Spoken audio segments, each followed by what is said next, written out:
So with this first lick, I'm going to have the track going, and all that's going on in this track is just a C major triad.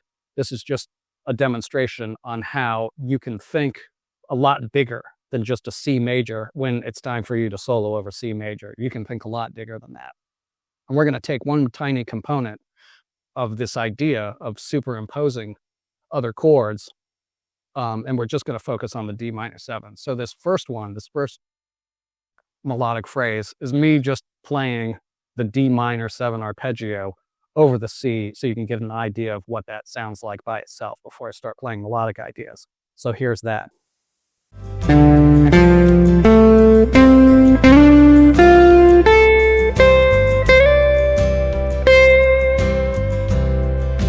In the second idea, I'm also keeping it pretty straight, where I'm just using the D minor 7 arpeggio and maybe a couple of approach notes.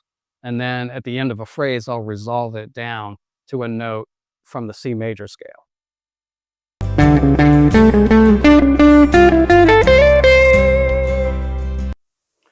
In this third demonstration, I'm going to give you a couple of ideas on how you can use the D minor blues scale superimposed over the C major 7. So if you can play D minor 7 over C major, sorry, not C major 7, just C major, but C major 7 too, it doesn't matter.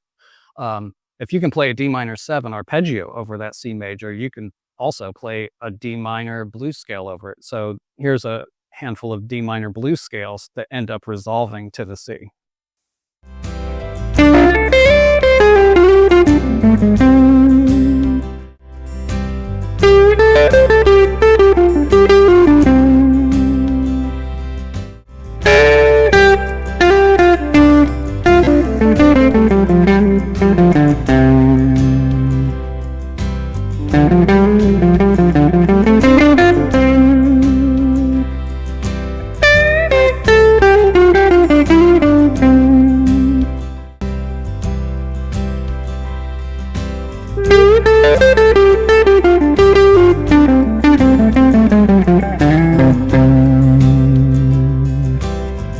And finally, these last handful of licks are going to be where I mix things up, where I'm using the D minor 7 arpeggio, but I'm approaching those arpeggio tones with scale degrees, maybe with the blues, maybe with half-step approach notes. So I'm basically just playing freely over that D minor 7 and then resolving to C when it feels like it should resolve.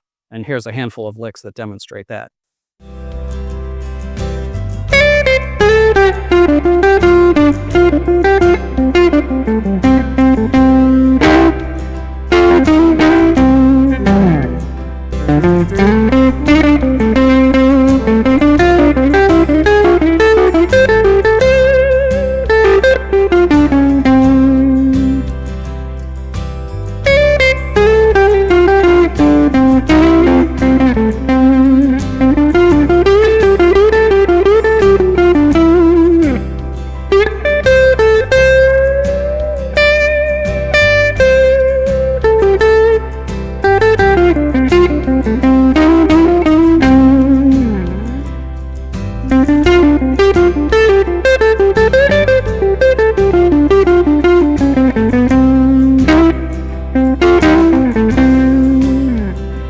So basically all I did in this video was demonstrate one chord that you can superimpose when soloing over a C major chord.